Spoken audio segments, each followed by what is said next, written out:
Selamat pagi Ibu dan teman-teman. Perkenalkan, nama saya Metulis Jarifa, NIM 2023814036, dan teman saya Antonius Andriade, NIM 2023814009. Baik, pada kesempatan ini kami akan mempresentasikan materi tentang prebiotik, probiotik, dan simbiotik. Yang pertama, definisi prebiotik. Probiotik merupakan bahan makanan yang tidak dapat dicerna yang menguntungkan bagi inang dengan merangsang secara selektif pertumbuhan dan atau aktivitas satu atau sejumlah jenis bakteri yang berada dalam kolon sehingga dapat meningkatkan kesehatan inangnya.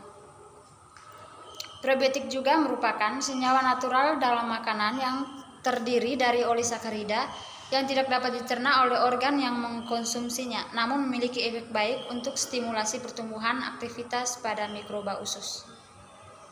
Fungsi prebiotik menstimulir pertumbuhan satu atau sejumlah bakteri endogen yang terdapat dalam usus besar, sehingga akan memodulasi komposisi ekosistem yang asli.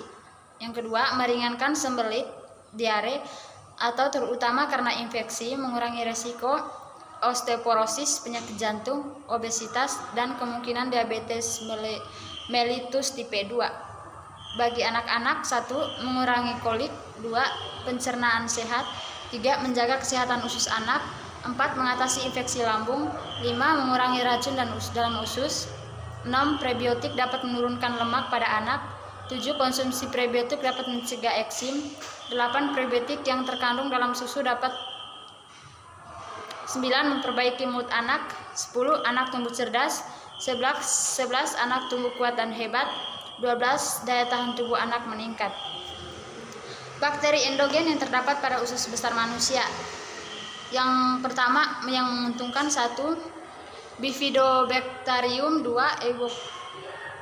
Eubacterium, yang 3. Lactobacillus. Yang merugikan, Clostridium, yang kedua Shigella, yang ketiga Veillonella. Faktor yang mempengaruhi komposisi mikroflora dalam usus besar manusia. Yang pertama umur, yang kedua kemudahan untuk terkena infeksi, yang ketiga kebutuhan akan zat-zat gizi, yang keempat status imunologis,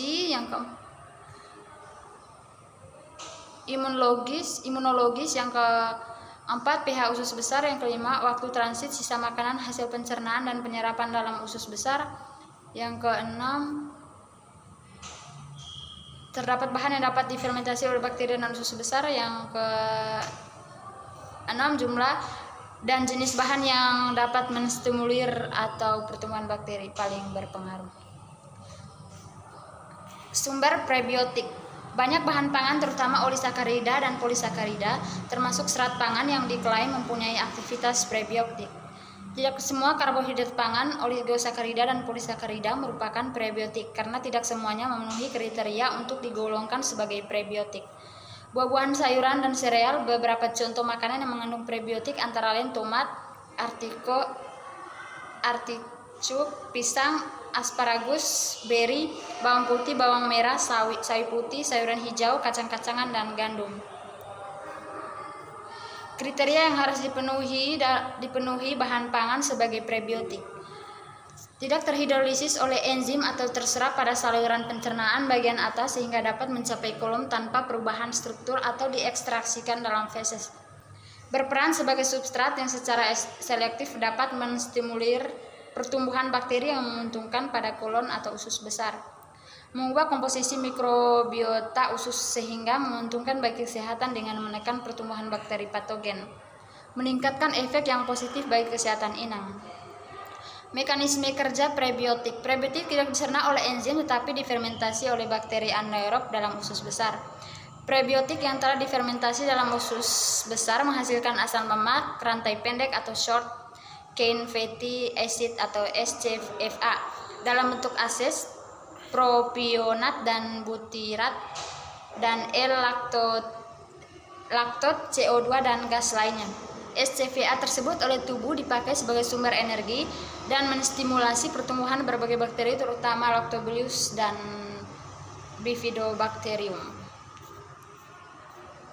Bahan-bahan yang dapat difermentasi oleh bakteri, residu makanan tidak dicerna yang terdapat dalam bagian atas usus besar. Yang kedua, bahan endogen seperti nuklins. Yang ketiga, sel-sel epitel usus yang terkelupas. Yang keempat, produk hasil lisis bakteri.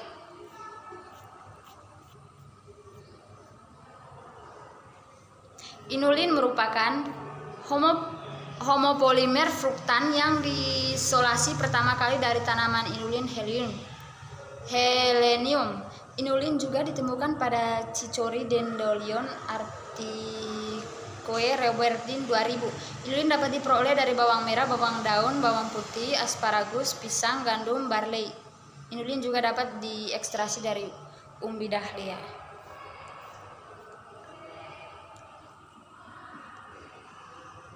Inulin tidak dapat dicerna oleh enzim pencernaan seperti amilase ataupun enzim penghidrolisis lainnya, yaitu sukrase, maltase, dan isomaltase, baik pada pH rendah maupun tinggi.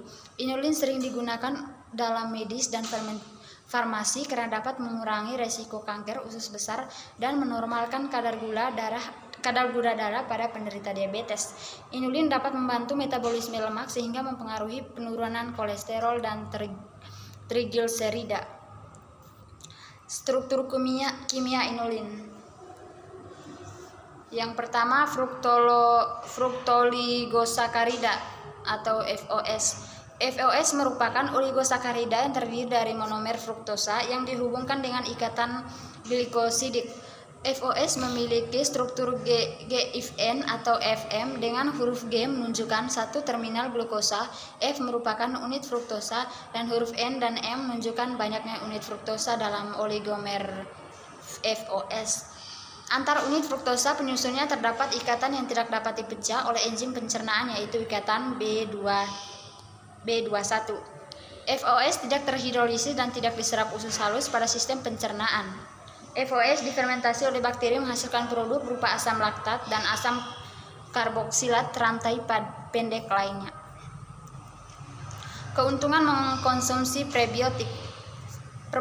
Yang pertama, perbaikan komposisi mikroflora usus besar. Yang kedua, perbaikan fungsi lambung. Yang ketiga, peningkatan penyerapan kalsium karena fermentasi prebiotik menjadi SCVFA. Yang keempat, perbaikan metabolisme lipida. Yang kelima, menghambat patogen melalui mekanisme langsung atau tidak langsung dengan memblok sisi reseptor pelekatan patogen pada mukosa usus dan secara tidak langsung dengan mendukung pertumbuhan prebiotik. Yang keenam, mencegah kanker usus. Yang ketujuh, menurunkan kolesterol dengan memicu pertumbuhan prebiotik atau bal yang memproduksi enzim atau peningkatan kolesterol oleh membran. Yang ketujuh, meningkatkan imunitas dengan meningkatkan pertumbuhan prebiotik yang berinteraksi dengan sistem imun. Yang kedua, definisi probiotik. Ingredient pangan berupa mikroba hidup yang dapat memberikan keuntungan untuk kesehatan. Suatu mikroorganisme hidup yang dikonsumsi dalam jumlah cukup sehingga bermanfaat bagi kesehatan inang, baik itu hewan maupun manusia. Strain atau kelompok organisme yang terdapat dalam spesies yang sama yang teridentifikasi dengan baik. Istilah yang digunakan pada mikroorganisme hidup yang dapat memberikan efek baik atau kesehatan pada organisme lain atau inangnya. Beberapa contoh pada makanan diet yang mengandung bakteri bermanfaat seperti bakteri asam laktat sebagai mikroba yang paling umum dipakai. Strain MO. Generasi bakteri yang paling sering digunakan sebagai probiotik adalah bakteri asam laktat yang mempunyai peranan dalam mengubah glukosa menjadi asam laktat. Bakteri tersebut ialah Lactobacillus dan Bifidobacterium. Contoh probiotik yang dikonsumsi dalam bentuk 1. Susu fermentasi, yogurt, kultur mikroba yang telah dikering bekukan, dan lain-lain. Sejarah probiotik. Konsep probiotik sudah dikenal sejak 2000 tahun yang lalu, tetapi baru awal abad ke-19 dibuktikan secara ilmiah oleh Elie Matsikov, seorang ilmuwan Rusia yang bekerja di Institut Pasteur Paris.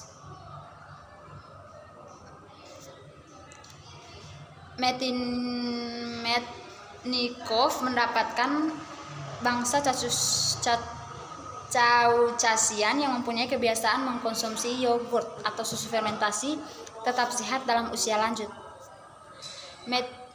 Metnikov berpendapat bahwa bakteri asam laktat yang terdapat pada produk susu fermentasi tersebut yang berperan menjaga kesehatan usus halus.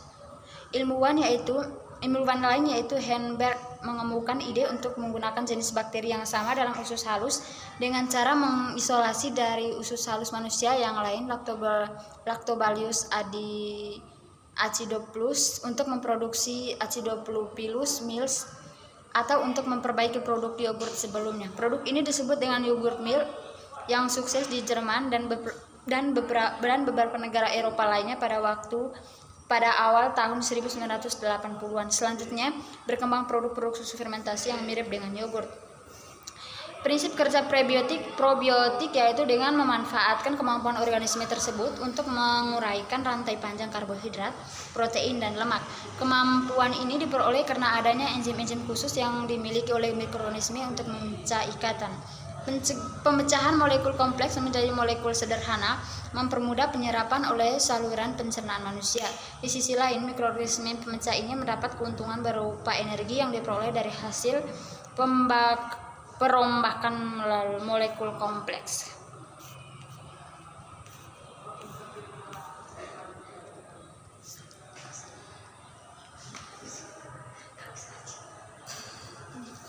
Stop time.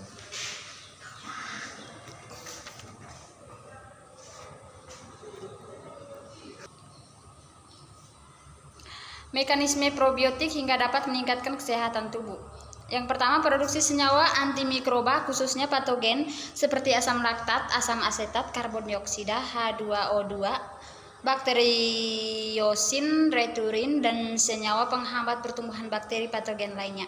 Unggul dalam kompetensi penyerapan nutrien dan sisi penempalan pada sel epitel usus. Menstimulasi sistem imunitas dan mampu mengubah aktivitas metabolisme mikroba dalam saluran pencernaan, maka bakteri asam laktat atau BAL sering digunakan sebagai probiotik komersial. Dapat menekan pertumbuhan bakteri patogen yang masuk ke tubuh. Mekanismenya, bakteri probiotik mampu mencegah diare yang disebabkan Helicobacter pylori. Asam laktat yang diharuskan merangsang gerak peristaltik usus sehingga mencegah diare dan meningkatkan penyerapan kalsium yang diperlukan untuk mencegah osteoporosis. Menurunkan kadar kolesterol darah. Mekanismenya, beberapa gula strain bakteri asam laktat mampu melakukan metabolisme kolesterol dari makanan dalam usus halus sehingga tidak diserap tubuh. Beberapa galur bakteri asam laktat mampu melakukan dekonjugasi garam belit dalam usus halus untuk mencegah absorpsi kembali oleh tubuh sehingga merangsang hati untuk mensintesis lebih banyak garam bili dari kolesterol serum. Kedua hal itu menurunkan kadar kolesterol serum. Membantu penderita laktointolerance dalam konsumsi susu. Mekanismenya, laktointolerance atau ketidakmampuan mencerna laktot terjadi karena seorang tidak dapat memproduksi enzim beta-galactodiase oleh sel epitel usus halus akibat kelainan genetik. Molekul laktosa yang tidak dapat diserap oleh tubuh kemudian masuk ke dalam usus besar dan dihidrolisis oleh bakteri yang memproduksi beta-galactodiase sehingga untuk mendapatkan enzim tersebut dilanjutkan untuk mengkonsumsi susu fermentasi, salah satunya yaitu kefir. Bibit stratet kefir juga merupakan sumber enzim beta-galactosidase untuk memecah laktosa dalam susu. Efek menguntungkan probiotik terhadap kesehatan. Yang pertama, mengurangi gejala intoleransi laktosa. Yang kedua, meningkatkan imunoglobulin A atau IgA dalam darah. Anak-anak kecil yang diberi minuman susu fermentasi yang mengandung Lactobacillus casei strain tertentu ternyata mempunyai kandungan imunoglobulin A lebih banyak dalam darahnya sehingga memperpendek lamanya diare akibat infeksi rotavirus. Yang kedua, meningkatkan aktivitas granulosit dalam darah untuk fagositas imun non-spesifik dengan pemberian L. acidophilus dan Bifidobacterium bifidum, menurunkan jumlah enzim-enzim mikroba dalam feses, menurunkan mutigenesitas fekal dan urin, pencegahan penyakit usus, diare, radang lambung, infeksi vaginal dan urogenital. Sinebiotik berasal dari kata syn berarti sinergi dan biotik berarti hidup. Definisi sinebiotik: potensi yang sinergi antara prebiotik dan probiotik berada dalam suatu makanan.